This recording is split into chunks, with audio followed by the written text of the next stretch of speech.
Dragons. Dragons. Dragons? And if IRIDIKRON's hunger is unleashed... Hold up. Wait a minute. Who the hell is IRIDIKRON? Ooh, pretty. Well, nothing in there. Now, to be fair, I'm definitely not a lore guy, so to speak. I used to skip quests and not read them at all and just breeze through them as much as I can. And now I rely on add-ons to basically automate that whole questing experience for me. That being said though, coming from Shadowlands, I gotta be honest, the team have done an absolute banger of a job making me actually care about Raszageth and the impending story arc to follow. The in-game cinematics. The out-of-game cinematics. Yoink! Now, I'm perfectly willing to admit it could be oversimplistic and an almost caveman-like response in that a traditional high-fantasy storytelling element of dragons is just better than evil robot stories suck. The phrase return to form for Blizzard has been thrown around a lot lately with the Dragonflight release, which ultimately leads us back to IRIDIKRON. Who is this guy? Skippy McSkipperton over here likes to absorb all his lore from actual YouTube videos. So what gives? I can glean some insight from established dragon nomenclature that this guy might have something to do with Galakrond. Taking a look at the red dragonflight, we can see the trend of body type 1 dragons having a suffix of stras, with body type 2 characters having a suffix of straza. Cool, makes sense. A similar trope follows the blue dragonflight, with Malagos and Kalagos Azuragos with their counterparts like Sindragosa and Madragosa.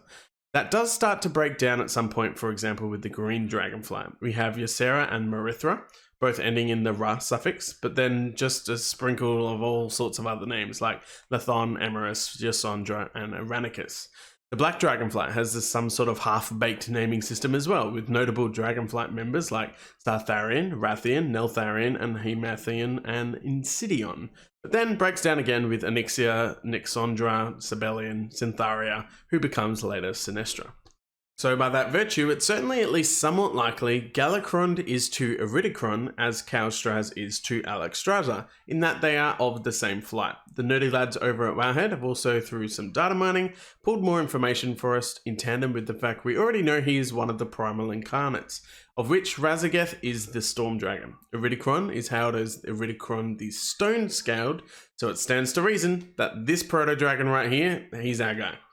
We also know Galakrond was corrupted by Yogg-Saron's thirst trap of tainting the waters, him subsequently drinking it, and then proceeding to devour other proto-dragons. His corruption is described as decaying state of affairs, and lo and behold, we have some gnolls who are all about the decay manage in the Dragon Isles.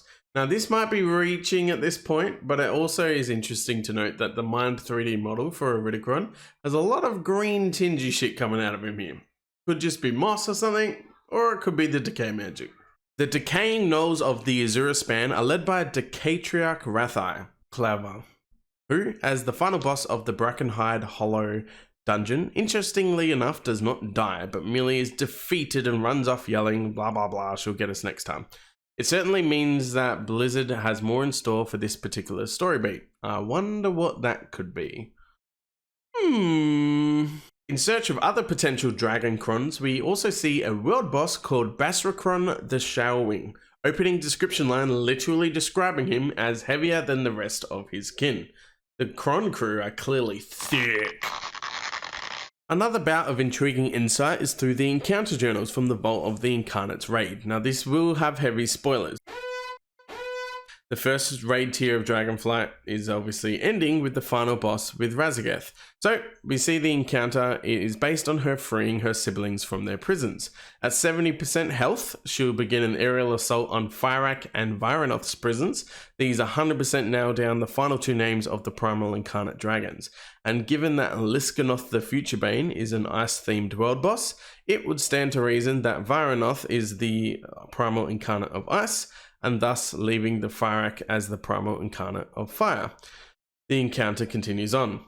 At 50% vault integrity, Raszageth will land on IRIDIKRON's prison, ding ding ding, and when the integrity of the vault reaches 0%, Raszageth takes off and summons colossal storm fiends to drain the vault of its remaining power.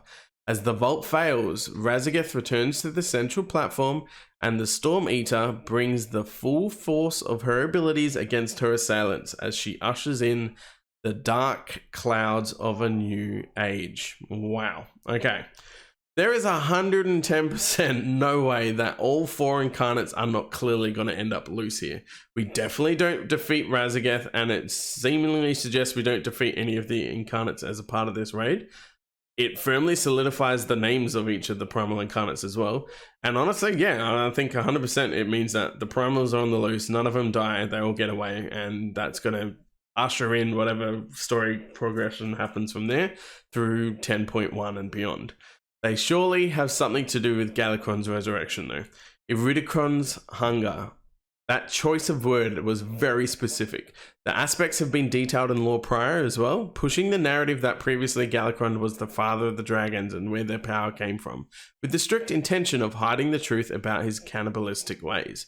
They specifically worded IRIDIKRON's hunger to reflect something here. There's definitely something, yeah, some sort of a correlation. I'd love to know what you guys think down in the comments below while you're on your way. Boop the like button, helps us out a ton. And ultimately, if this whole Dragon-esque Dragon Isles conflict and storyline arc isn't really for you, I guess you can wait around and figure out what the fuck's up with the stupid sword that's still in the still of this.